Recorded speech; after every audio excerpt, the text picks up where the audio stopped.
Hadirin sekalian, alhamdulillah kita pada sore hari ini Sabtu Kliwon tanggal 6 April 2013 ini kita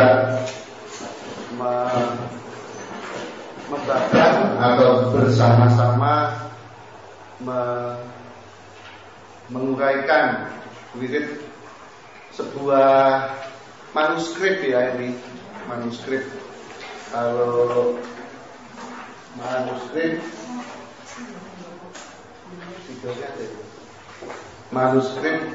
Wirid Lukito Jati. Di halaman pertama itu Anda akan membaca Wirid Lukito Jati lulungi daning ilmu kabadosan. Kemudian ini adalah cetakan yang kedua berarti. Kemudian di bawahnya kawedalaken dening Badan Penerbit Sumodijaya Mahadewa ing Praja Dalem Ngayogyakarta Diningrat 1954. Oke. Jangan keras-keras Mas, malah grebek ya. Anunya aja nih. Apa speakernya dimajukan Mas, jangan dibelakang. Anunya itu. Salonnya itu kalau ada kamu di depan pembicara. Iya. Lain di depan pembicara. Masuk beda dari pembicaranya gak inget jadinya. Enggak cukup kabelnya. Ya baik, ini seperti kajian kita di yang pertama kemarin adalah ada serat Samsu Tabaruk. Jadi di dalam manuskrip Jawa ini kita ada berbagai format manuskrip ya. Ada suluk, ada wirid, ada serat, ada babat. Kalau kita berbicara suluk,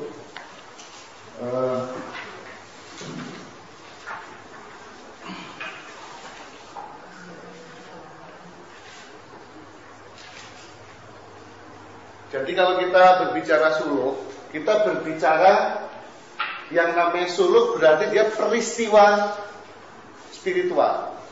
Jadi itu menyangkut sebuah catatan peristiwa. Tapi kalau wirid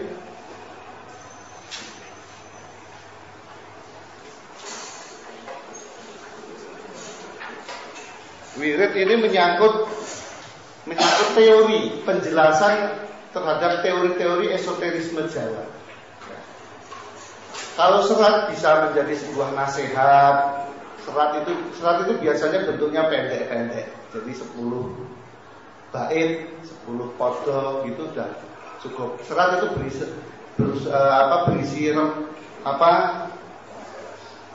serat. Ada serat, ada lagi namanya babat. Kalau babat pasti menyangkut asal muasal.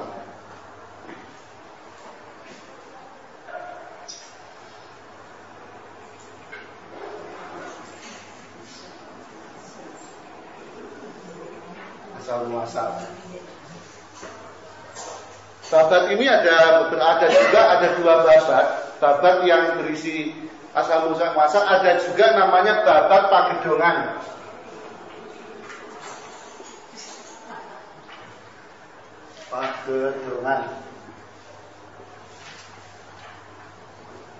Itu pagedongan. Jadi kalau pagedongan itu semacam ringkasan. Jadi kalau dengan misalnya babat pagedongan Pangeran Puruboyo, ya, Pangeran Puruboyo atau Gusti Puruboyo yang dimakamkan di Wat Galeh, itu berarti itu berisi ringkasan cerita. Jadi dia tidak mungkin ditulis dalam bentuk mocopat. Jadi dia isinya gancaran namanya. Gancaran itu ya cerita seperti novel sekarang. Novel, cerpen itu gancaran. Dan kalau dalam susastra Jawi itu kalau naskah-naskah yang ditulis dalam bentuk gancaran-gancaran itu justru mutu sastranya rendah. Mutu kandungan ilmiahnya rendah untuk ukuran masa itu ya. Jadi semakin tinggi, semakin dia berbentuk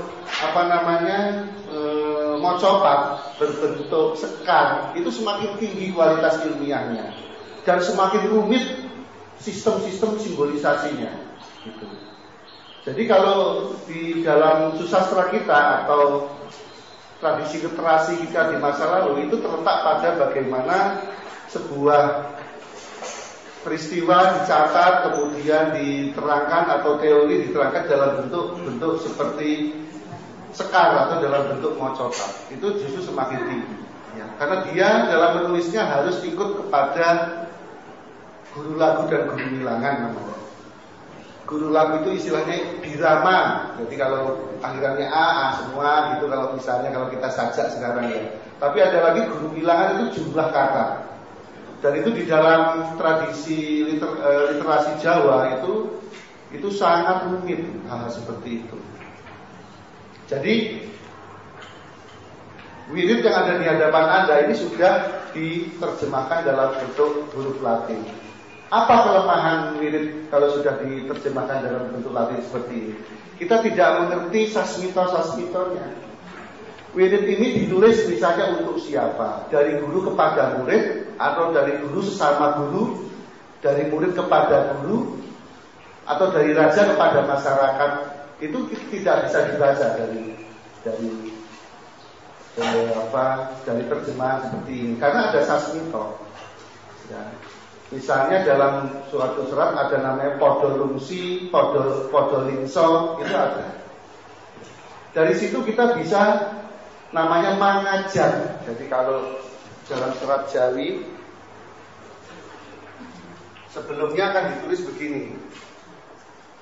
Ini terus misalnya begini.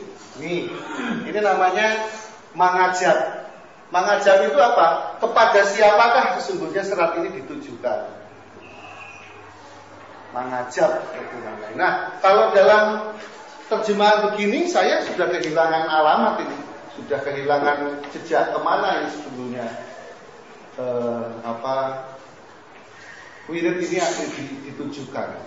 Seperti kalau sebuah wirid yang ditulis dimaksudkan oleh seorang wali, aulia ataupun seorang guru kepada seorang raja, tidak akan dituliskan seperti ini. Dia pasti ada mangajabnya, kepada siapa dia ditujukan. Gitu. Atau dari seorang pangeran kepada raja yang dia hormati, misalnya serat ataupun babat Giyanti, ya, babat Giyanti yaitu yang disampaikan oleh Hamengkubuwono I kepada Pakubuwono III. Orang sekarang boleh bikin kira-kira, wah itu sama kedudukannya sama tinggi, wah kedudukannya hebat Hamengkubuwono, wah Hamengkubuwono mendirikan monggo Pak, salam.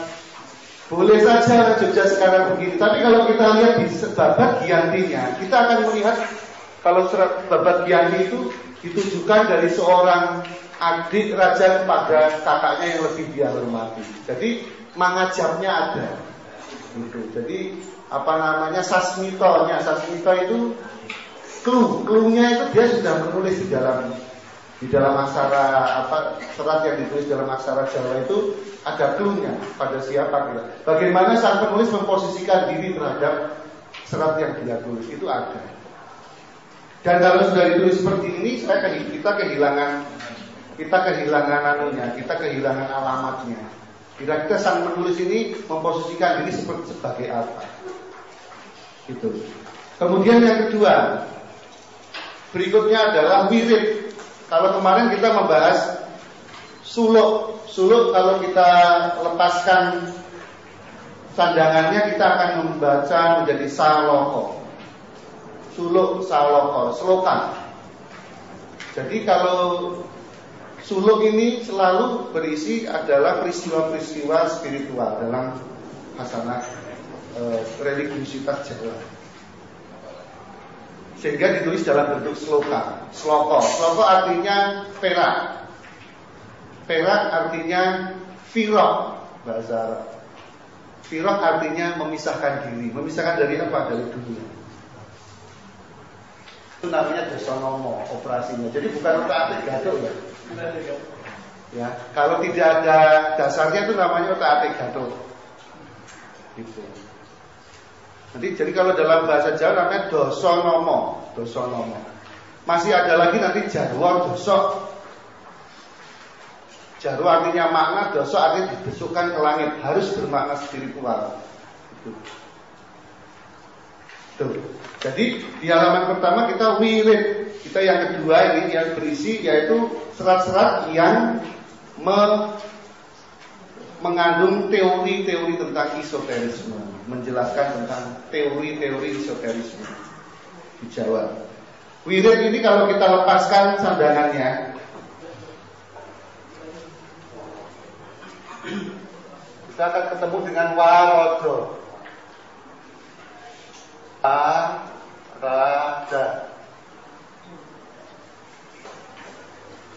Warada kalau kita nanti kaitkan ke bahasa Arab, wardan itu apa ya Mas? Wardan itu apa wardan? Apa? Membaca. Wardan membaca. Gitu. Jadi dia menyangkut. Ini saya baru tadi ini loh ya. Jadi saya tidak mempelajari dulu tadi di rumah. Jadi wirid warodo wardan dikaitkan dengan tradisi susastra Arab. Mengapa begitu? Karena ini nanti Lukito Jati berkaitan dengan susastra Arab. Ya. Jadi wardan membaca. Jadi di sini oleh karena itu wirid berisi teori. Misalnya wirid Hidayat Jatinya yang terkenal tuh ya dari Raden Ngabei Rondowasita itu berisi tentang teori esoterisme. Nanti wirid, di dalam wirid itu biasanya ada aji pamelon gitu. Ada aji apalagi. Bukan aji ini bukan mantra-mantra yang dibaca sambil pakai dupo, itu bukan. Ya. Tapi maksudnya sub-sub dari sebuah wirid itu aji pamelon. Itu maksudnya. Kita kalau nggak mengerti tradisi literasi seperti ini nanti ujuk-ujuk sudah musyrik gitu kan. Karena buta huruf, buta bahasa Jawa akhirnya ujuk-ujuk sudah memusyrikkan. Padahal ini adalah satu sistem pengetahuan yang utuh ya, yang solid sampai membentuk sebuah tatanan negara, tatanan negeri. Kemudian dari wirid ini wardan membaca artinya, kemudian Lukito Jati. Lukito artinya bintang. Jati artinya hakikat. Jadi hakikat bintang. Hakiki gitu lah ya kalau jati, jadi bintang yang hakiki. Tapi apakah ini menyangkut penjelasan tentang bintang-bintang? Bukan. Ada 3 benda angkasa yang menjadi simbolisasi di dalam tradisi Jawa, yaitu Lukito, Condro, dan Suryo ya. Suryo itu matahari, kemudian Condro itu bulan. Kalau Condro atau Bodro itu sama, itu bulan. Kemudian yang Lukito itu bintang. Lukito itu paling kecil, maka dia menyangkut unit simbol paling kecil, yaitu huruf. Jadi Lukito Jati ini artinya makna dari huruf. Lukito, Condro, dan Suryo dalam persimbolan Jawa. Jadi Lukito Jati ini artinya unit paling kecil dari cahaya ilmu. Kan kita ingat dalam bahasa planet disebut bahwa al ilmu nurun kan gitu. Bahwa ilmu itu cahaya bahasa planetnya ya. Jadi disebut al ilmu nurun, ilmu itu cahaya. Maka unit cahaya paling kecil adalah bintang. Berarti dia menyangkut huruf sebagai clue dari sebuah ilmu pengetahuan. Nah ini baris yang ketiga yang agak kesulitan saya untuk menerjemahkannya, yaitu lulungidaning ilmu kabatosan. Ilmu kebatosan tentu Anda sudah tahu bahwa ini kebatinan, ilmu yang menjelaskan gejala-gejala batin. Ya, maksudnya begitu. Ilmu kebatosan maksudnya ilmu yang menjelaskan gejala-gejala batiniah pada diri manusia Jawa. Namun kata yang pertama, lulungidaning ini berasal dari kata lungit. Lungit ini kerangka gitu. Nah ini celaka kalau sudah membahas masa seperti itu. Perangkat epistemologi kontemporer sudah tidak mau menjamah. Kalau sudah menyangkut keramat, pakainya nanti Berger ya, bahwa langit suci, bahwa apa sisi yang apa namanya dari transendennya harus dikelupas, nggak boleh bisa bicarakan dalam tradisi epistemologi modern. Tapi karena ini kita menyangkut serat yang sudah melampaui kearifan modern ya, kemudian ini jauh lebih arif daripada pengetahuan modern, maka kita sampai kepada lungitnya makna. Jadi lungit dari ilmu abatosan. Jadi ini sebuah kajian-kajian untuk sampai kepada kajian yang rumit, kajian pada kekeramatan, tidak hanya sebagai wacana, tapi sampai kepada dayanya sebuah huruf gitu. Daya. Jadi kalau di Jawa itu ada dayanya. Seperti gini, Al-Quran kita itu adalah kitab suci. Di planet entah berantah itu disebut hanya untuk wacana saja. Bukan debat antara saya ini dengan saya anu sampai muntuk lambene sampai ngocok ubel-ubelnya, itu hanya untuk wacana saja. Ya. Kemudian terbentuk organisasinya, besoknya perang, gitu.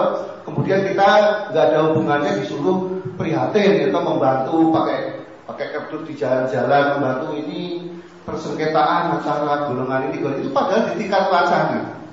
Ya. Padahal itu nggak ada hubungannya dengan orang Jawa, ya, dengan orang Islam di Jawa. Orang Islam di Jawa itu melampaui hal-hal yang demikian. Gitu. Kalau di sana beda merek rokok aja besok pagi perang suku harusnya. Masing-masing punya seh nantinya. Ada seh siapa, besoknya perang. Maka kalau di Jawa ini lulung dari ilmu kabatosan menyangkut lungit. Jadi menyangkut efek mistisnya. Bukan magis, mistis. Ya. Karena magis kita menyangkut magi, kekuatan adi manusia, tapi belum sampai jadi itu menyangkut magi. Tapi kalau mystical itu adalah kita menyangkut fenomena-fenomena, peristiwa-peristiwa, menyangkut gejala-gejala alam yang memang mistis, bukan magis. Sebagai contoh di dalam Al-Quran, itu kalau di tradisi planet antah berantah itu disebut saja misalnya Al-Quran, kemudian jadi Al-Zikro, An-Nur, apalagi lah seperti itu. Tapi kalau di Jawa tidak begitu, tidak cukup dengan wacana. Karena orang Jawa dituntut untuk mendongkritkan seluruh wacana ke dalam praksis, kalau bahasanya karma, yaitu dari wacono menjadi wahono menjadi warono. Jadi kalau di Jawa ini wacana ini tidak boleh berhenti di wacana, dia harus di-downgrade menjadi wahana. Wahana di-downgrade lagi menjadi warana. So, kalau di sini ada ukoro, ini harus di-downgrade menjadi aksoro. Di-downgrade lagi terbalik. Sini ada aksoro, ada ukoro. Dia harus di-downgrade lagi menjadi ukuran praktis. Demikian juga Al-Quran. Kalau di Jawa Al-Quran disebut sebagai Kintoko Agung. Kintoko itu kitabnya. Kintoko Agung Sastra Jendra Hayuningrat. Di belakangnya ada kalimat penting, Pangruwating Diri. Kintoko Agung artinya kitab suci, Sastra Jendra artinya kalimat-kalimat yang indah, Hayuningrat yang mengindahkan jagat, yang menambah indahnya sejahteranya jagat. Di belakangnya ada kalimat penting, Pangruwating Diri, yang menghilangkan sifat angkara dari manusia. Jadi Al-Quran itu kalau di Jawa mudah saja, dia harus punya daya menghilangkan sifat angkara murka. Jadi orang Jawa sejak zaman Kediri, ketika yang Jayabaya mendiskusikan Jongko Joyoboyo dengan Syekh Ngani Samsuzen sekitar tahun 1150 di Kediri, Itu sudah ada orang-orang yang isinya cuma berkelahi tentang Al-Quran. Dan itu orang-orang dari planet antah berantah, ya, brewokan, mabuk-berubel, kaya raya dan kejem. Kemana-mana Islam dibawa dengan pedang. Itu di Kediri pun sudah jadi persoalan sosial waktu itu. Ditulis dalam Babak Kediri. Prabu Jayabaya sudah mempersoalkan tahun 1150 waktu itu. Iki piye iki wong saka planet antah berantah ini. Jarine ning kono Mekah, ini kok malah cangkeme Mekakah. Itu orang Jawa. Ya. Karena di Jawa tidak ada agama yang dikaitkan dengan kekerasan. Seluruh religius orang Jawa selalu terkait dengan budi pekerti dan kelanjutan. Makanya orang Jawa heran melihat orang dari planet antah berantah itu seperti itu. Dan itu sudah disusupkan oleh orang-orang dari planet antah berantah. Saudagar kaya, istrinya 7, 9, 10, 4 gitu. Wah iya. Itulah seperti itu. Jadi memang satu persoalan dari sejak zaman Majapahit pun disulitkan dengan persoalan-persoalan itu. Demikian juga zamannya Mangkunegara IV di Wedotomo, atau zamannya Pakubuwono keempat di Selat Ulangrek. Demikian juga zamannya Sultan Agung 1613 sampai 1645. Orang Jawa yang adem, tentrem, ayem itu disulitkan dengan manusia-manusia dari planet antah berantah yang membawa agama dengan pedang. Dan apa? Arogansi, kesombongan. Ini yang jadi persoalan ya. Maka oleh karena itu di sini kita membahas lungit, makna-makna lungit. Jadi makna lulungidan, yaitu makna lungit, makna sampai kepada efek-efek mistisnya, efek-efek lungitnya, keramatnya.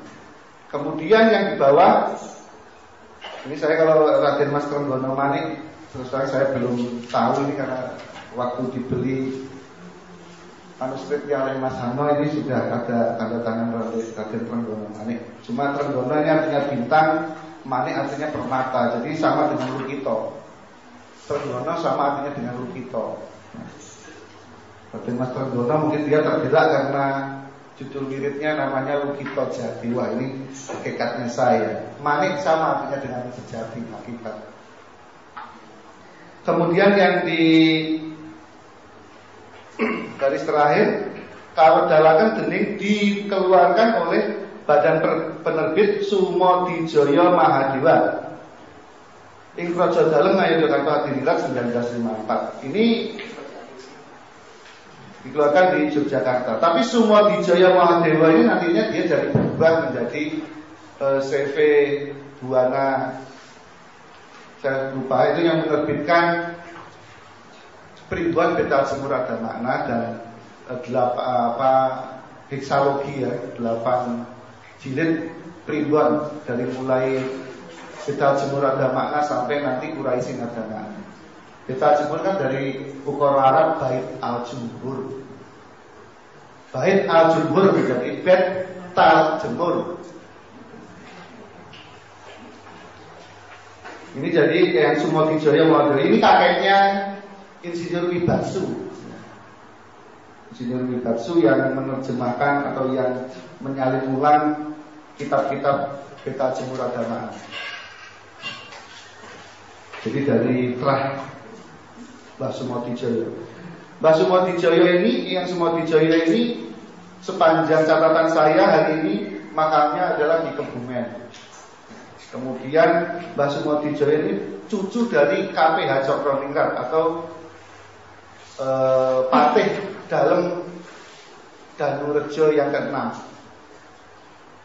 Patih Dalem Danurejo yang ke-6 di Keraton Yogyakarta ini. Di usia tua beliau mengundurkan diri, kemudian menulis semua tinggalan-tinggalan ulama dan para wali yang ada di dalam kasanah perpustakaan keraton. Kenapa beliau tulis? Karena memang itu berarti sekitar 1920-an ya, atau 1910, 1905 gitu ya. Karena waktu itu berarti Mbah Ahmad Dahlan masih ada, Saikhuna Hasyim Asy'ari juga masih sugeng. Dan kemudian karena apa? Karena di tahun 1820-an hampir separuh dari perpustakaan Keraton Ngayogyakarta Hadiningrat itu dirampok oleh Raffles dan Tempo. Ada catatan saya 280.000 judul buku dibawa ke Eropa. Oleh karena itu KPH Cokroningrat merasa terpanggil untuk menuliskan kembali kasanah-kasanah seperti itu. Tradisi menuliskan kembali ini sangat tua tradisinya, karena seperti Ronggo Warsito pun, yang Ronggo Warsito, Raden Ngabei Ronggo Warsito di Keraton Surakarta Hadiningrat tahun 1874-an, 1870-an pun beliau adalah menuliskan kembali seluruh kasanah-kasanah Jawa, tinggalan-tinggalan para wali. Bersama 3 rekannya, Yosodipuro 1, 2, kemudian Mangkunegoro 4 dan Pakubuwono yang 9. 2 raja yang terakhir itu yang membiayai proyek yang sangat besar itu. Tradisi penulisan ini juga nanti ada di zamannya Pajang, Pangeran Wijil, keturunan Sunan Kalijogo, di Kadilangu di sebelah selatan Demak Bintoro. Itu dulu kotanya namanya Kadilangu. Juga menuliskan kembali, termasuk serat Musarornya Joyoboyo dituliskan kembali. Tradisi menuliskan kembali juga naik ke atas lagi di zamannya yang Sunan Giri Sepuh. Itu juga dituliskan kembali. Kitab Sarornya Joyoboyo dituliskan kembali. Dan terus menerus selalu ada tradisi-tradisi menuliskan kembali. Jadi yang Ronggo Warsito itu hanya bagian dari sebuah rantai tradisi kepenulisan di Nusantara yang sangat kuat. Demikian juga yang KPH Cokroningrat dan cucunya yang Sumodijoyo. Maksudnya menulis kembali itu? Ya kan tadinya sudah tertanam di di dalam serat-serat yang dihafal oleh keluarga-keluarga. Kan bentuknya seperti ini kan sinom. Jadi kemudian dihafal oleh banyak keluarga, dilestarikan dalam keluarga-keluarga Sentono Dalam. Sekian ratus tahun dituliskan kembali, kemudian dihafal lagi dan begitu seterusnya. Nah, Insinyur Wibatsu ini menuliskan tradisi lisan itu sekitar tahun-tahun 1960 sampai 1980. Makanya disebut serat-serat seratan tangan namanya. Dari berbagai pangeran dalam, berbagai tradisi pangeran. Jadi kalau di Jawa begitu Pak, tradisi mempertahankannya begitu semacam itu, dihafalkan lagi, dituliskan lagi, dihafalkan lagi begitu. Mengapa kalau itu terus bertahan selama ratusan tahun, mungkin mendekati ribuan tahun? Itu karena memang kalau yang tadi saya matur kan, kalau serat ditulis dalam aksara Jawa itu tidak mungkin ditulis begini. Kita bisa melihat banyak sekali sasmitonya. Oh, ini berarti dari sesama ulama, dari wali, misalnya dari Sunan Bonang ke Sunan Kalijogo, Sunan Bonang ke muridnya, dari murid ke gurunya, itu bisa kita baca dari format tulisan. Tapi kalau sekarang tidak bisa, karena ditulis dalam bentuk Latin. Nah, kalau masih ditulis dalam aksara Jawa, dihafalkan, itu masih bisa kita dapatkan sasmito. Sasmito itu clue, simbol-simbol yang ada di dalam sebuah serat, sebuah sekat. Jadi sebelum kemudian kita masuk ke halaman 3. Ini Wirid Lukito Jati ditulis dengan metrumnya sinom.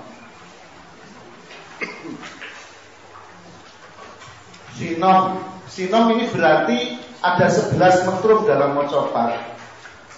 Ya, jadi misalnya ada Wijil Mas Kumambang, kemudian Wijil Mas Kumambang, 11 itu Wijil Mas Kumambang, kemudian apa namanya itu yang agak kecil, kemudian Sinom. Sinom ini kalau nggak salah keempat atau kelima. Sinom ini yang menulis adalah, yang membentuk metrum sinom dalam mocopat itu adalah Sunan Giri. ada 3 metrum mocopat yang ditulis oleh Sunan Giri. Sunan Giri pun nanti ada 3, ada Sunan Giri Sepuh, Sunan Giri Kedaton, ada Sunan Giri Prapen ya. Yang mana ini sebetulnya masih racun dalam dalam tinggalan-tinggalan penulisan sejarah mocopat. Sinom ini dari Sunan Giri, kemungkinan Sunan Giri Sepuh karena Asmorodono itu juga oleh Sunan Giri. Ya. Kemudian Pucung itu juga oleh Sunan Giri. Sinom ini kalau Dandang Gula itu Sunan Kalijogo, gitu misalnya. Kalau Gambuh, wis tiba mangsa labuh, wis wayahe padha ulur jagung, gitu. Atau itu adalah karyanya Pangeran Notoprojo dari Kadilangu. Jadi zaman-zaman Demak, zaman Demak. Kalau Sinom ini adalah lebih tua lagi usianya karena ini ditulis oleh Kanjeng Sunan Giri Sepuh. Giri Sepuh. Sinom artinya daun asem itu yang muda. Jadi artinya menyangkut kemudaan, menyangkut anom, menyangkut kemudaan. Maka Sinom ini kalau di dalam tokoh wayangnya jadinya anoman, kemudaan. Jadi kalau memang pemuda-pemuda itu bagaimanapun merupakan produk dari sebuah sistem yang utuh ya. Sistem yang utuh itu bentuknya adalah pemuda-pemuda.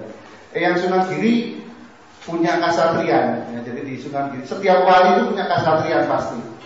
Sunan Bonang yang punya kasatriyan, di Tuban sana Sunan Derajat punya kasatriyan, juga di mana tuh Lamongan sana Sunan ini juga semuanya punya kasatriyan, termasuk Sunan Jatinom ya, Sunan Gribek itu juga punya kasatriyan. Punya sekolah militer, yaitu untuk menjadi asupan atau untuk mendidik pemuda-pemuda para Sinom ini, untuk mendidiknya untuk kemudian dikirim ke Demak untuk ikut dalam perang Malaka 1521 di Selat Malaka, dipimpin oleh nanti Kanjeng Pangeran Adipati Yunus Alidrus ya, Adipati Yunus Alidrus. Jadi beliau kalau dalam kalangan habaib masuknya dalam fem Alidrus. Karena ayahnya Wong Agung Jeporo itu juga Wong Agung Jeporo Alidrus. Kalau dalam serat Jawa disebutnya Odrus. Odrus dalam bahasa serat. Jadi Sinom ini selalu menyangkut anak-anak muda. Maka untung saja kita diberi metrum Sinom. Jadi kita tahu bahwa ini adalah sebuah pengajaran kepada kaum muda. Surat kita jadi. Makanya nanti Anda coba lihat halaman 7.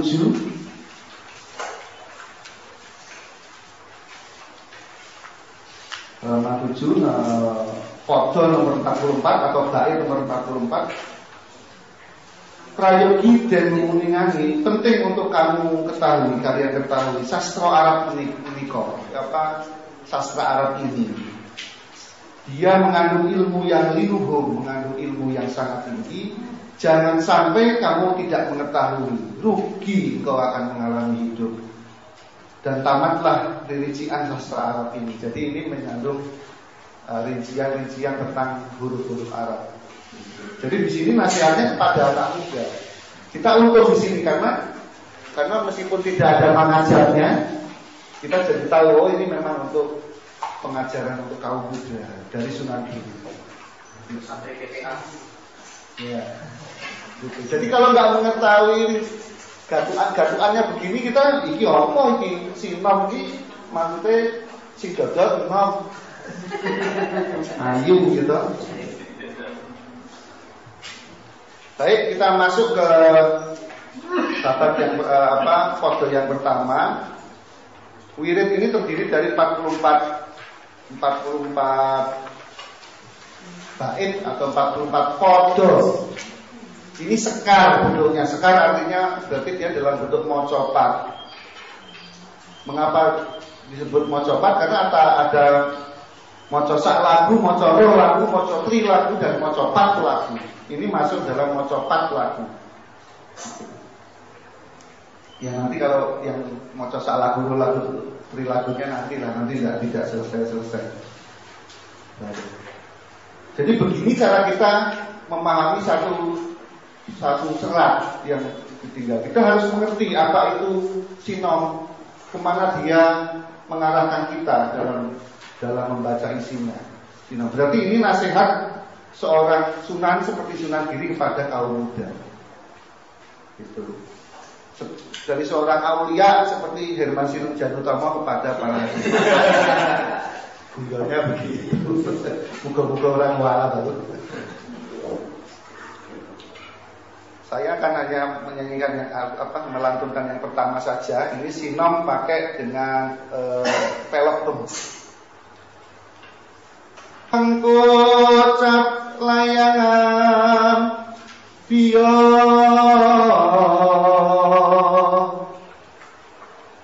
panayating para nabi kang sinungan hidayat ilham rinilan akadi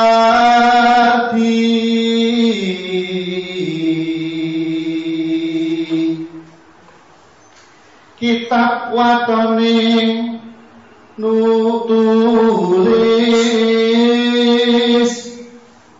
panjenengan Nabi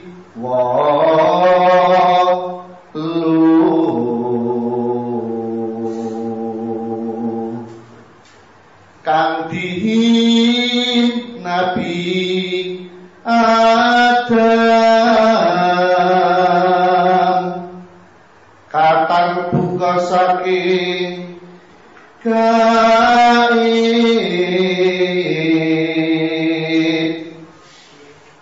pan akarya kitab kata Esa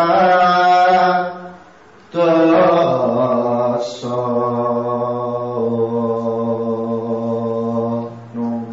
gitu.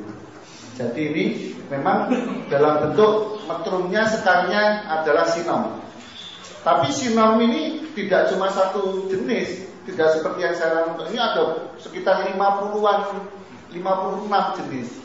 Maksudnya nada-nadanya. Misalnya sinom oleh Rian Ronggowarsito itu ada sinom palaran namanya. Ini sinom tapi untuk peperangan, untuk perlawanan terhadap kolonial, itu namanya palaran. Ya. Jadi sinom tentang sakitnya orang Jawa dalam melawan Belanda. Gitu. Bentar, saya garutan. Harus ada titiknya, sudah ting gitu.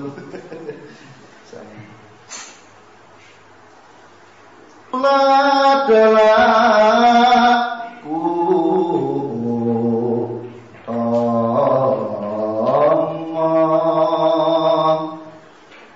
tumraping wong tanah Jawi dan seterusnya. Itu sinom palaran. Jadi lebih menyayat hati. Sinom palaran itu dalam bentuk slendro. Ya. Kalau yang tadi saya sampaikan dalam bentuk pelok. Slendro ini adalah murni hasil karya orang Jawa. Kalau pelok masih mirip-mirip dengan pentatonik, dengan lagu-lagu sitar Arab, gitu, masih mirip-mirip. Tapi kalau pelok slendro, mas, wah, bubur apa ini mas? Ini sebetulnya tadinya ada kuponnya nih tadi dia malu.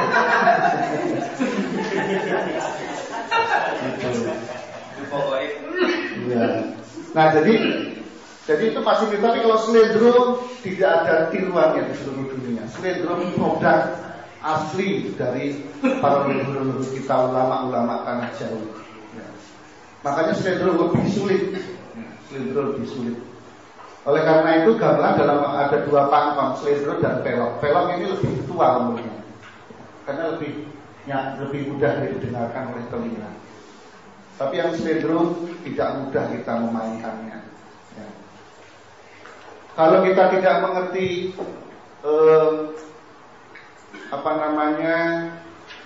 tadi dua pangkon, jenis dua pangkon dua perangkat gamelan ini, kita juga akan sulit kita mengapa kok ini tadi saya menyampaikan dalam bentuk sinom pelok tum misalnya. Dalam pelok petitum, yaitu nadanya dinaikkan dua wilah, dari 2 menjadi 5. Ini ilmu kapujangan itu saling mengkait seperti itu, karena ini menyangkut tradisi literasi di Nusantara yang sangat buruk. Jangan dikira bahwa di zaman Majapahit tidak ada gamelan, sudah ada gamelan. Ya.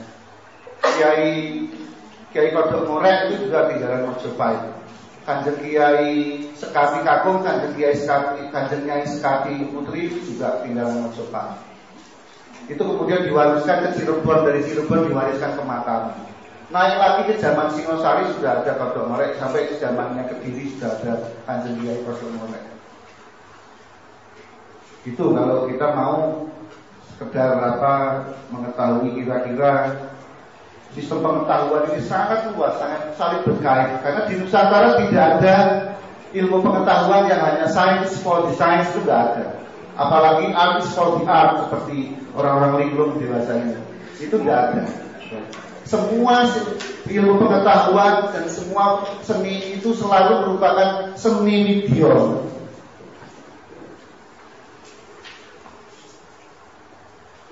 Seni video ini adalah seni yang komit terhadap budi pekerti dan akhlakul karimah. Seni pengajaran, mengajarkan tuntunan dan mengajarkan merjana. Jadi di Nusantara kemarin ada upaya dari orang-orang linglung itu upaya-upaya untuk mendesakralisasi karya-karya seni. Ya. Dari tahun-tahun 70-an. Saya tantang aja, mana buktinya, nggak ada. Gamelan mau didesakralisasikan nggak bisa. Tetap saja dibunyikan itu tetap bunyinya wingit, bunyinya tetap mistis. Gitu. Ya. Tetap aja gamelan dipakai lagu rock, ya boleh silakan. Tapi begitu disimpan tempat yang sepi ya bunyi sendiri dia. Seperti gamelan di Lokananta. Atau gamelan di dalam Banaran, di mana itu Pakualaman. Itu kalau ditinggalkan ya bunyi sendiri. Bentuknya dipakai mainan, orangnya sakit. Karena nggak bisa. Gamelan sejak awal diciptakan oleh para wali itu untuk menyampaikan seni video. Sunan Bonang Sunan Derajat itu tanda ahli kerjaan. Sunan Bonang ahli membonang, Sunan Kalijogo ahli dalang atau mayang. Makanya nanti kaitannya dengan mayang koro atau anoman. Nah, sinom ini dengan anoman. Anoman adalah mayang koro, mewayangkan ukoro-ukoro, memperagakan ukoro-ukoro. Kalimah-kalimah itu diperagakan apa yang untuk kita sampai kepada maknanya. Ini yang disebut dengan wirid Lukito Jati. Sinom, anoman, mayang koro. Itu namanya dosonomo. Jadi kalau nggak tahu nomor-nomor itu dosa.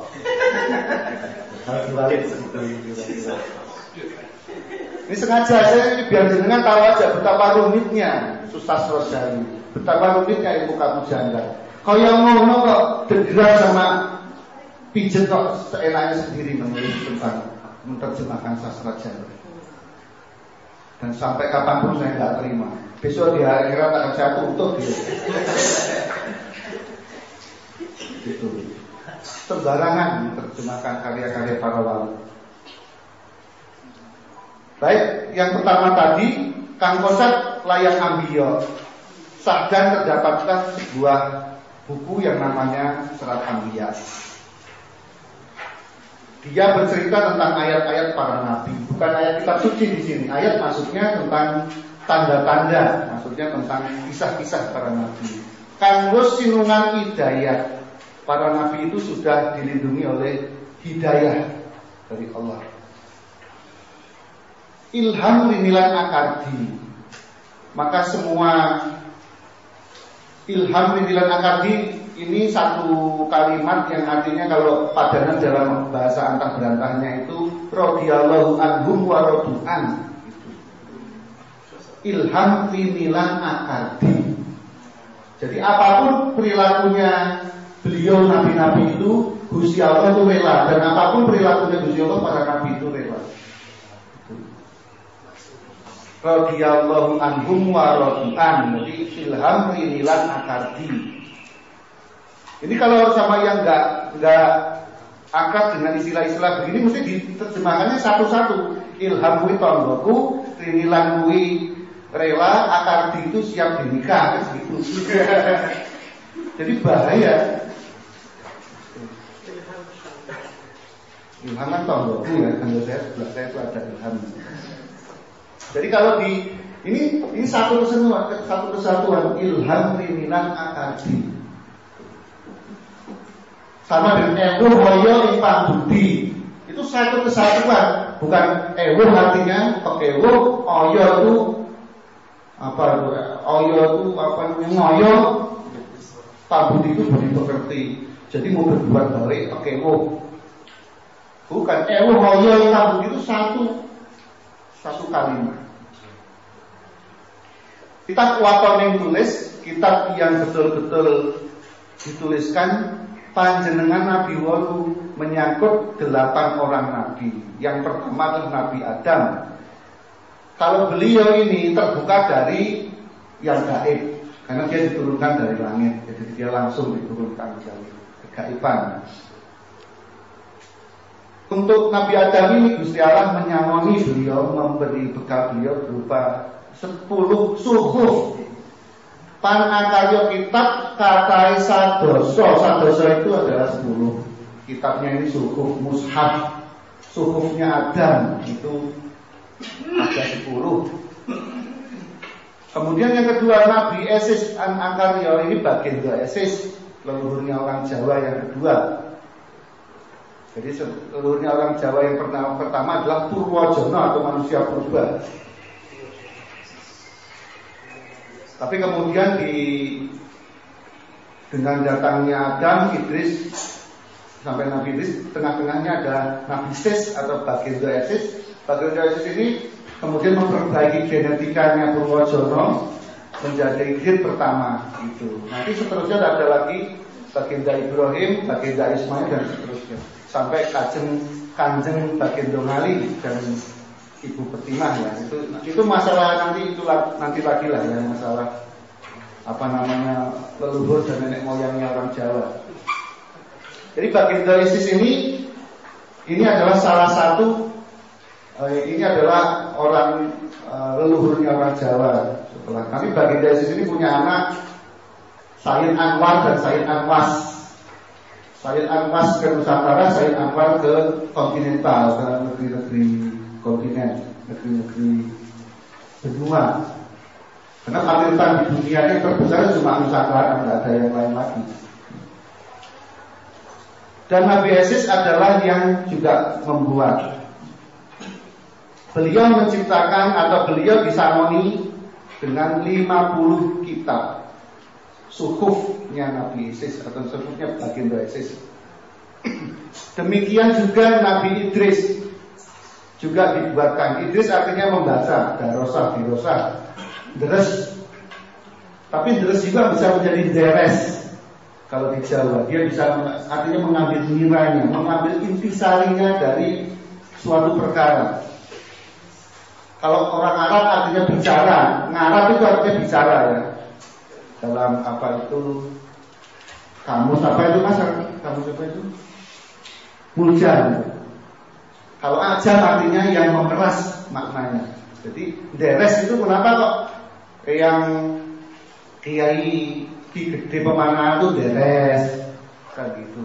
Kiai gede Sunan Besar juga deres. Ya, kemudian Ki Ageng Giring juga deres. Maksudnya dia adalah pemeras makna dari lisan Arab yang hanya bicara wacana. Maka Nabi Idris jumlahnya adalah 30 suhuf. Kemudian berikutnya adalah Nabi Ibrahim. Nabi Idris tadi kalau dalam sejarah Orang Jawa itu juga disebut Kiai Bodronoyo, ya, Semar. Kemudian Nabi Ibrahim, kitabnya ada 10 suhuf. Demikian juga Nabi Musa, kitabnya hanya 1, yaitu disebut Taurat. Kemudian Nabi Daud juga punya kitab, namanya Zabur, juga hanya 1. Kemudian Gusti Yesus Kristus, Nabi Isa. Loh iya, kalau kita itu nggak ada apa hubungannya dengan masalah agama ini. Yesus Kristus itu Nabi Isa. Jadi kalau kita jenengan boleh itu baca Al-Fatihah di Dua Maryam, itu nggak apa-apa, bacakan aja Al-Fatihah untuk Siti Maryam, ibunya Yesus Kristus, Siti Maryam, bisa. Nggak ada hubungannya dengan agama politik. Kalau kamar-kamar agama itu buatan politik, ya itu asli buatan politik itu. Jadi yang asli nggak hanya buatan Dagadu, buatan politik juga asli. Maksudnya asli luarnya. Jadi Gusti Yesus Kristus sebagai Nabi Isa juga diberi kitab 1 yang namanya Injil. Sedangkan penutupnya dari kitab-kitab itu yaitu dibawa oleh Nabi Rasul Muhammad, yaitu disebut Quran. Yang kitab Gunggung Nireki ini adalah moyangnya kitab-kitab karena saking agungnya. Dan ini terhitung sebagai 140. Jadi hitungannya dibanding dengan suku-suku yang tadi ada 10, ini 50, ini hitungannya itu kadarnya itu 140 gitu, dibanding mushaf nabi-nabi yang lain. Dene Nabi Kang Sinungan Wahyu Nur Buatin Widi. Sedangkan Nabi Muhammad itu adalah seorang nabi yang selalu dilindungi oleh wahyu, di dalam wahyu.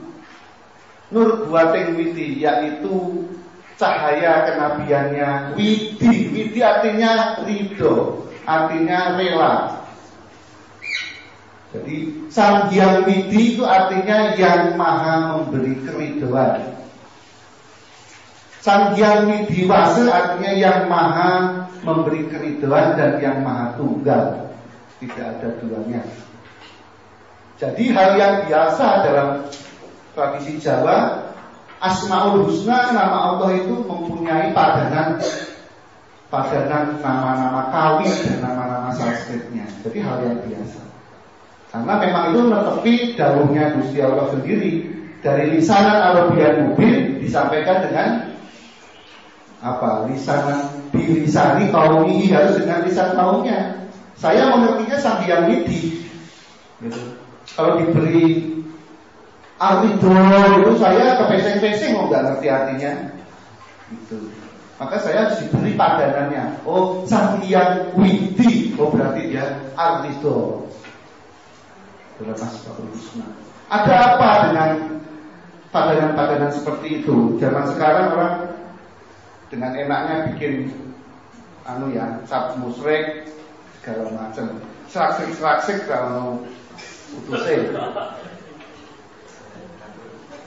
Baik, ini jadi padanan-padanan itu hal yang biasa dalam tradisi religiusitas Jawa ataupun Nusantara. Jadi Nabi kan sami mengku sarengan, dan Nabi ini membawa sarengan. Pan kasih cerita yang makin amung 6 winarni, dan ceritanya hanya ada 6 orang nabi yang memangku saringan, membawa saringan. Ya. Nabi Adam itu membawa saringan. Catatannya orang Jawa begini ya. Malah catatan orang planet Putah Berantah itu nggak tahu bahwa Nabi Adam itu membawa saringan. Yang kedua adalah Nabi Musa alaihissalam kalamullah. Kan kasir itu yang unik katunan malaikat kawan dosa, yang ceritanya bahwa itu adalah diturunkan oleh 40 malaikat membawa saringan, yaitu saringannya Musa ya, dalam rekomandemen 10 perintah Tuhan. Kemudian yang 5 Nabi Nuh kan kaping 3. Yang ketiga adalah yang kelima, maksud saya 5 foto yang kelima, Nabi Nuh adalah 3 di antara 6 nabi yang membawa saringan. Saringan dalam kata lain juga sarak. Ping 50 dimunturuni ada 50 saringatnya aturannya. Kemudian Nabi Ibrahim kaping 4-nya. Nabi Ibrahim yang keempatnya. Nuh ketiga, Nabi Ibrahim keempat. Ping sawidak dan turuni ada 60 aturan saringat yang harus diikuti di dalam zamannya Nabi Ibrahim. Ping 5 misa Nabi, yaitu tadi Gusti Yesus Kristus Nabi Misa.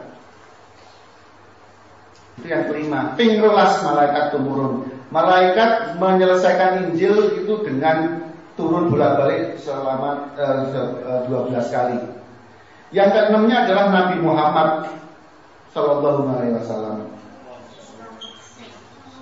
Ping 2 dan turuni pangkinario Nabi Baru menikah.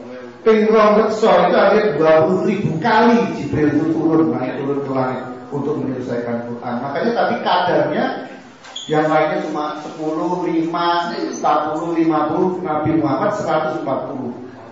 Turun bolak-baliknya malaikat dari langit ke bumi ini pun 20.000 kali. Sampai kesal itu 10.000.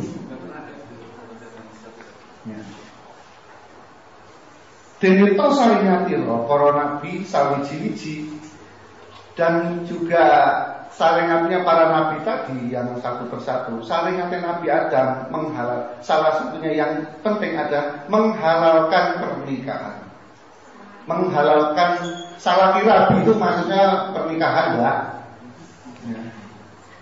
Nanti kalau jenengan baca primbon ada perkara salaki rabi. Itu artinya bagaimana Anda supaya itu bahagia, dihitung pernikahannya. Anda petonnya hari apa, sang suaminya hari apa, itu perkara salaki rabi. Maksudnya pernikahan. Iya, jadi pukutulujan versi yang lebih baik. Jadi Nabi Adam bagaimana menghalalkan hubungan suami istri. Ya.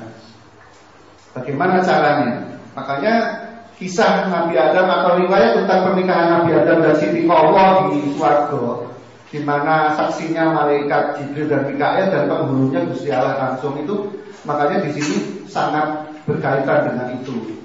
Yang ketika ditanya apa kamu maharnya, ya emas apa permata lah kata Nabi Adam mulane. Emas sama permata itu kalau di swarga banyak ditelecek buat apa? Gak mau saya ini lebih berharga ya Allah. Maka Allah memerintahkan, ya wes, kalau begitu maharnya adalah wacanan sholawat kanggo kekasihku ya Muhammad. Maka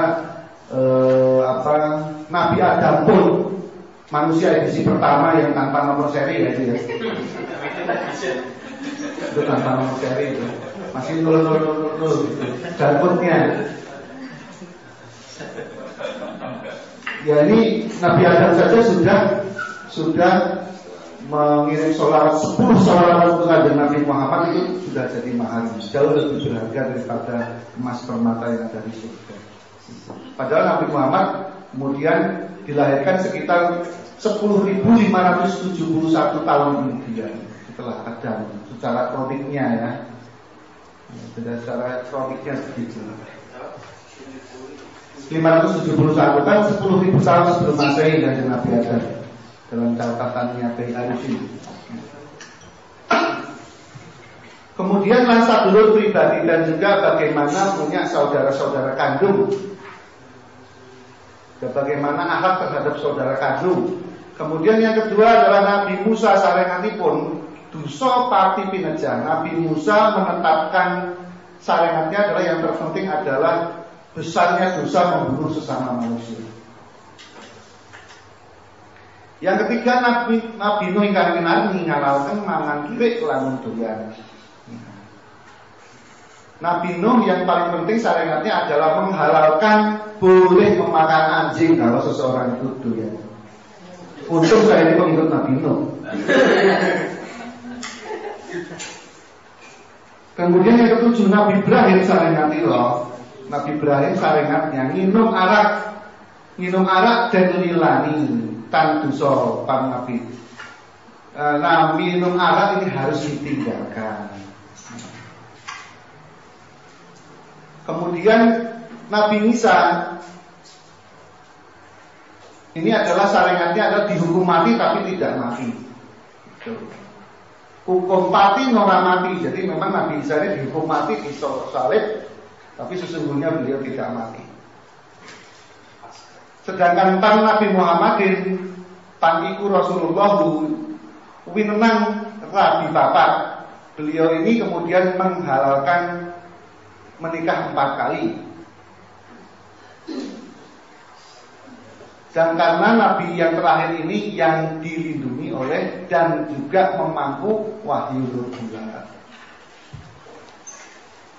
Nanti sebetulnya Rabi Papat ini ada lagi penjelasannya, tapi itu nantilah kita sambil jalan. Yang menarik adalah kata-kata Brahim. Kata-kata Brahim ini mengingatkan kita pada catatannya Syi tahun 411. Fashion, catatannya Fashion zaman Kaisar Syi di Cina tahun 411. Dia mengatakan bahwa tentang tanah Nusantara itu adalah hampir seluruhnya pengikut Brahim. Tidak ada satupun yang beragama Buddha.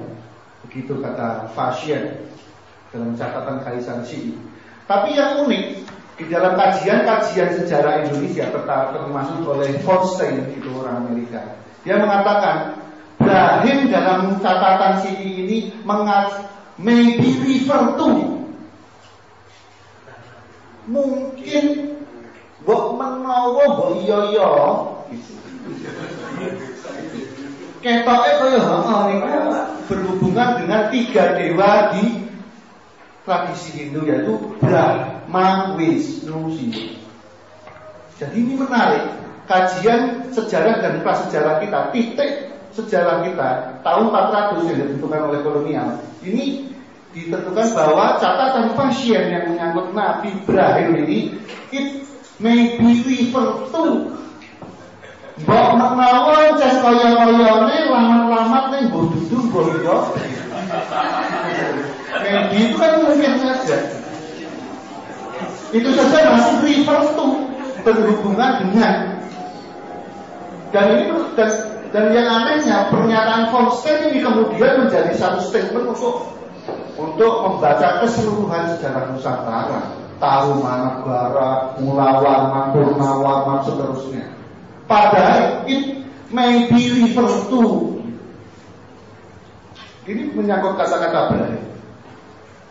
Itu Anda bisa baca misalnya di tulisannya Profesor Tong Yuanzi dan juga tulisannya Ibrahim Tien Yilmaz.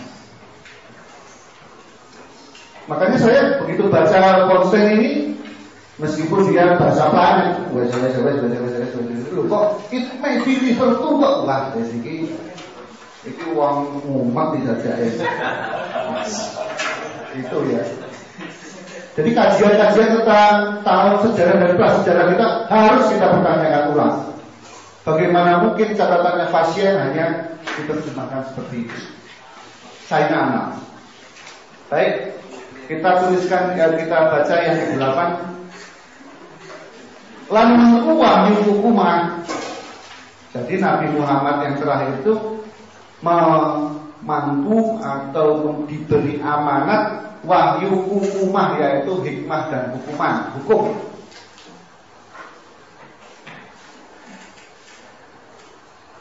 Yang menyangkut wahyu hukumah atau hikmah itu ada 3 nabi. Yang pertama Nabi Adam, kedua Musa, yang ketiga Rasul Nabi Muhammad.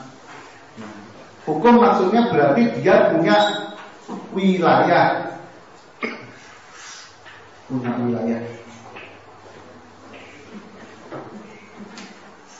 Yang pertama Nabi Adam, 2 Nabi Musa, 3 Nabi Rasul, maksudnya Nabi Muhammad yang ketiga. Nabi kan umat ratu, jadi Nabi yang menjadi pimpinan negara, pimpinan negeri sekaligus. Jadi enggak cuma filsuf yang jadi pemimpin negara kan Marcus Aurelius ya, kebanggaannya orang-orang Yunani. Kalau di sini kita malah 3, turah-turah.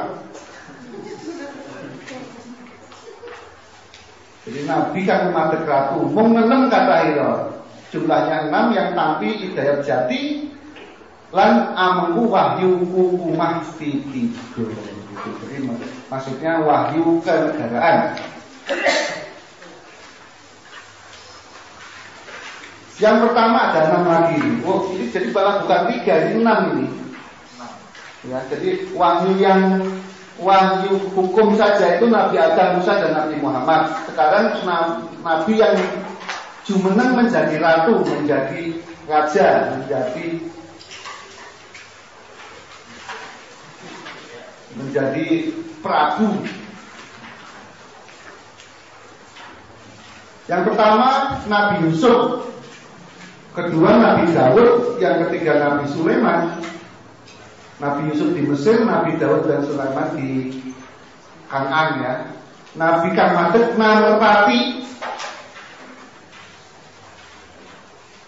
Kalau yang tadi adalah ratu, yang kemudian Narpati. Narpati ini juga seperti ratu, cuma dia wilayahnya lebih sempit. Nabi Adam ikan rumiyin. Nabi Adam yang pertama negerinya bernama Malebari, termasuk dalam tanah Arab, maksudnya Timur Tengah. Yang kedua Nabi Yusuf di negeri Mesir, sedangkan Nabi Muhammad negerinya Madinah. Ini semacam negara kota. Narpati itu adalah pimpinannya negara kota. Mungkin nanti yang bisa lebih menjelaskan Pak Samudro kita. Nah, saya cuma bisa membacakan ini. Nabi yang mengkuagama saja juga ada 6 banyaknya. Yang pertama adalah Nabi Adam, kedua Nuh, yang ketiga adalah Nabi Ibrahim, keempat Musa, kelima Nabi Isa, Gusti Yesus Kristus, yang keenam adalah Nabi Muhammad Sallallahu Alaihi Wasallam. Alaihi salam alaihi wasallam. Wakasan itu terakhir maksudnya. Ingkang wakasan yang terakhir. Wakasan itu yang terakhir. Maka ada negeri Pamekasan di ujung Jawa yang paling timur, yang paling buntutnya paling timur, Pamekasan.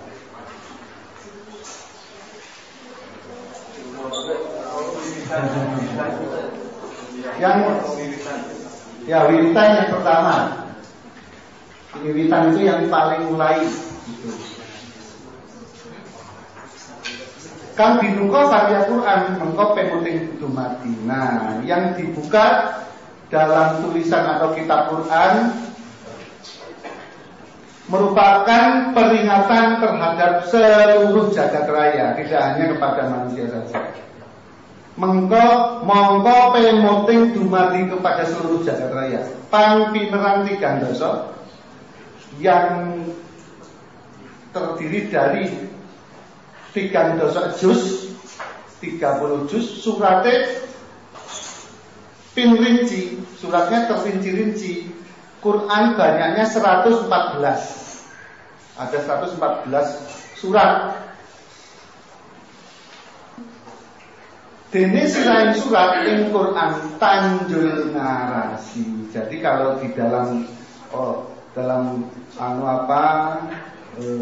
jagatnya orang Jawa itu penghulunya Quran itu disimpan di tanjul narasi, di ngaras. Kata Hiro Panio 116. Jadi di sana masih ada 116 lagi. Ya, jadi di sana di Tanjung Narasi itu masih ada 116 lagi. Tapi tentu saja itu tidak perlu diformat dan dilegalisasi oleh Departemen Agama. Malaikatnya marah. Wangi-wanginya Departemen Agama panggilannya korupsi itu. Neko. Artinya surat Al-Quran. Jadi intinya surat Quran itu ada 111 akeh neki. Jadi hatinya surat Quran itu ada 112. Dene to ayat Al-Quran. Sedangkan ayat Quran 6.200 nenggih punjul 17. Jadi 6.217 ayat. Kalimat Quran pun katanya telung lekso, sedangkan kalimatnya terdiri dari 30.000 kata. 6.200 luwih, jadi ada 36.200 lebih kata. Pansadoso lan itu siraing Quran, dan ada 17 intinya dari Quran.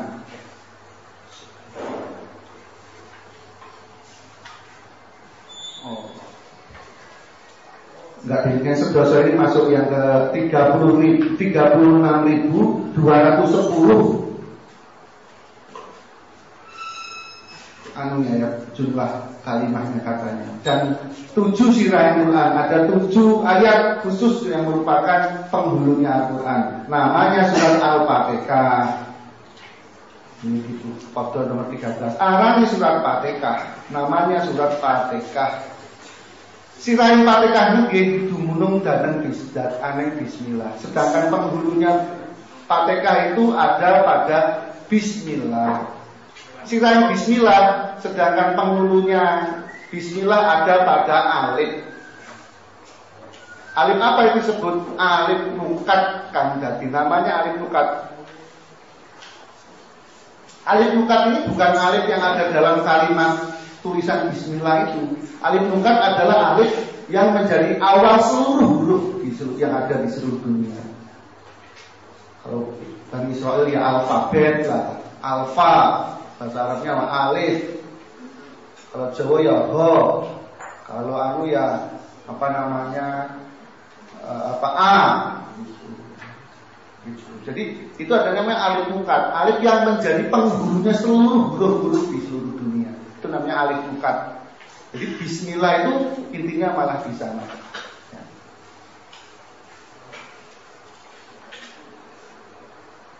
Jadi alif nukat kang dadi saking aksara iku kang aneng jroning Quran kasebut, kang aneng jroning Quran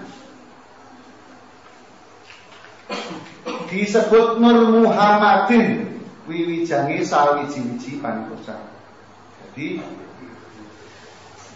alif mukat ini adalah menggambarkan kesejatian Nur Muhammadin. Jadi kalau di dalam orang Islam yang beradab itu mengatakan bahwa di Jawa itu eksistensi Nabi Muhammad itu ada 5. Jadi tidak bisa Nabi itu menungso biasa, harus ditambahi dengan ning apa laisa kal basyari ning yo ora kaya menungso, ora kaya saiki kan manusia. Nabi Muhammad itu manusia biasa, titik gitu. Harus ditambahi dengan seutuhnya. Kalimat seutuhnya. Al-basyaru laisa kal basyari, harusnya begitu kan gitu. Maka di sini dijelaskan mengapa Nabi Muhammad laisa kal basyari, karena beliau punya 5 eksistensi di jagat raya. Yang pertama adalah alif nukat, penghulunya seluruh huruf. Itu perlambangan sebagai Nur Muhammad, penghulunya seluruh makhluk.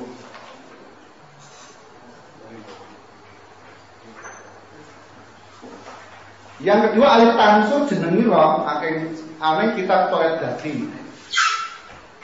Yang kedua namanya alif tansur. Monggo lah ini yang ahli bahasa Arab mungkin tahu tak usulnya apa. Kalau mansur saya tahu, kalau diare itu mansur. Alif tansur jenengi roh aneh kitab Toret Dadi. Ada pada kitab Taurat. Kalau tadi ada dalam sakjroning Quran, intinya Al-Quran. Yang kedua adalah ada dalam kitab Taurat. Era being Quran Jabar. Kalau di dalam padanya dalam Quran disebut dengan Quran Jabar. Tutup Muhammadiyati. Eksistensi kedua dari kanjeng Nabi adalah Muhammadiyati. Yang kedua aksara alif istibah, jujur ikut-ikut yaitu alif istibah. Tadi alif nukat, 2 alif tansur. Yang keloro ini aksara alif istibah. Tadi alif nukat, yang pertama alif tansur, kedua alif. Jadi alif tansur ini sudah ada dalam tulisan bismillah itu.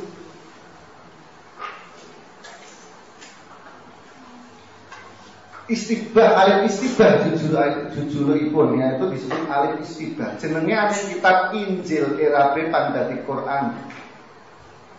Dadi jer tutuh Johar Muhammad. Nah, ini adalah maka eksistensi Nabi Muhammad yang digambarkan oleh ini adalah Johar Muhammad. Pintu alif namanya. Alif yang ketiga disebut mustaqalimun waqid. Alif mustaqalimun waqid. Ini adalah eksistensi yang ketiga. Kitab Jabur jenengi roh disebut di dalam kitab Jabur. Di sini menggambarkan nenggih Nabi Muhammad. Jadi eksistensi yang sering kita sebut sebagai Kanjeng Nabi ini digambarkan dengan alif mustaqalimun waqid. Atau kalau dalam teks yang lain alif mutakalimun waqid. Ini eksistensi yang keempat.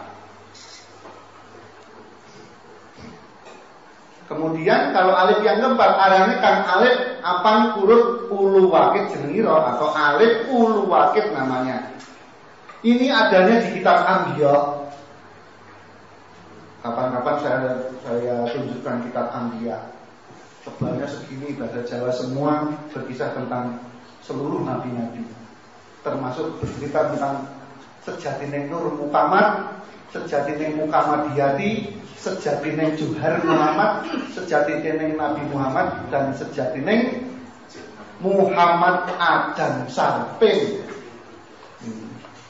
Jadi di eksistensi yang kelima ini disebut dengan Muhammadan Adam Sarpin. Inilah intinya sastra alif. Adeke in imaniku neptu gaib sirolah. Ya Allah ya Rasulullah kawusa pantataning kang Quran. Jadi kalau di Jawa itu kita akan membahas Nabi Muhammad yang mana, pada eksistensi yang mana. Kalau Isra Mi'raj ya bukan Nabi Muhammad. Dia tentu Nabi Muhammad dari mulai Nur Muhammad, Muhammadiyati sampai Johar Muhammad. Karena itu realitas beliau yang sudah melampaui alam-alam empiri itu. Kalau menyebut Nabi Muhammad ketika perang Badar ya kita menyebut Muhammad sebagai alif mutakalimun waqid, yaitu Nabi Muhammad Blegir, Nabi Muhammad Bashar. Itu ya. Kalau menyebut Nabi Muhammad sesudah wafat beliau namanya menyebut Nabi Muhammad Muhammadan Adam Sarpin. Itu eksistensi beliau sebagai Muhammadan Adam Sarpin. Maka kalau kita menyebut Assalamualaikum ya Rasulullah, orang-orang Wahabi bingung. Orang-orang planet itu bingung. Loh, dia tahu udah mati ya sudah, enggak usah disebut-sebut. Oh, gue nggak ngerti. Dasar kudu Jawa, kabupaten Brewok.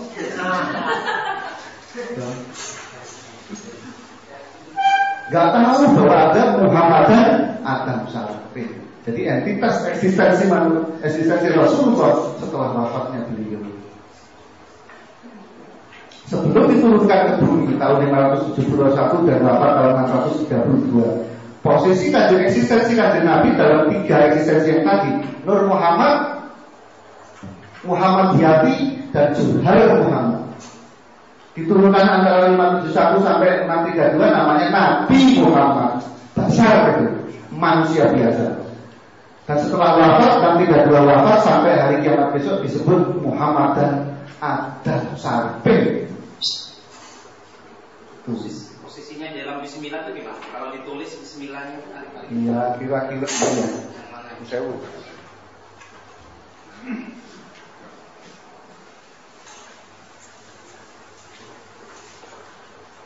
Jadi kalau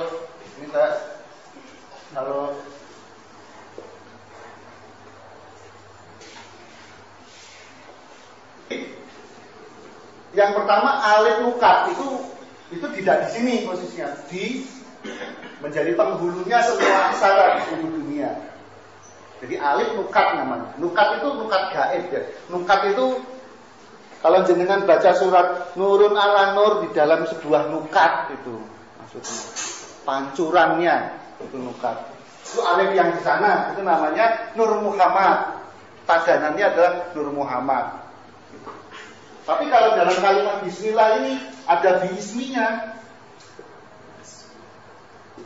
Ini disebut alif tamsul. Ini padanannya adalah Muhammadiyati, kemuhammadan. Yang kedua, apa?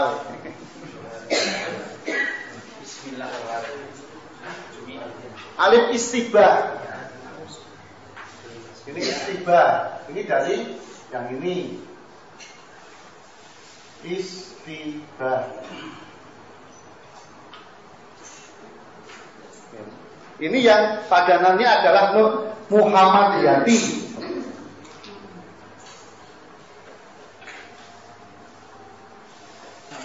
Kemudian yang berikutnya adalah ping telu alif namanya Panmutakalimul Waqid. Yang ini adalah yang ketiga adalah alif Mutakalimul Waqid. Disingkat aja lah, Mutakalimul Waqid. Yang keempat ya. Oh iya, yang keempat. Ya, karena nukatnya tidak ditulis. Oh iya. Kita urutkan dulu ya.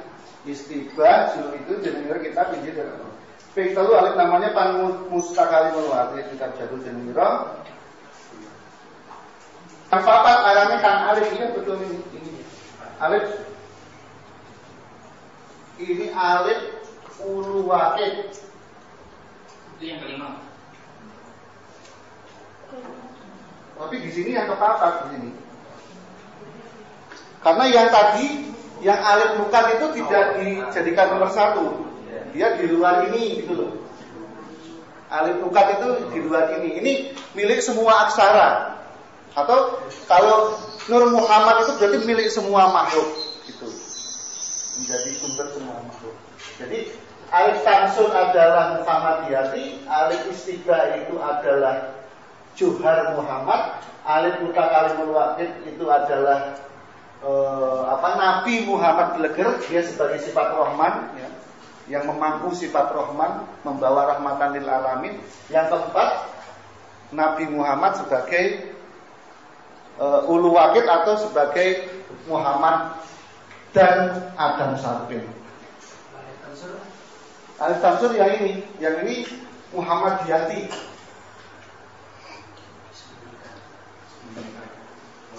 Mungkin Mbah Dahlan itu terinspirasi ini ya. Muhammadiyah itu dari Kanjeng Nabi yang Muhammadiyati, Nabi yang goib. Maybe refer Kalau dihubungkan dengan Muhammadiyah dengan istilah ini berarti kita juga harus sholat maghrib dulu.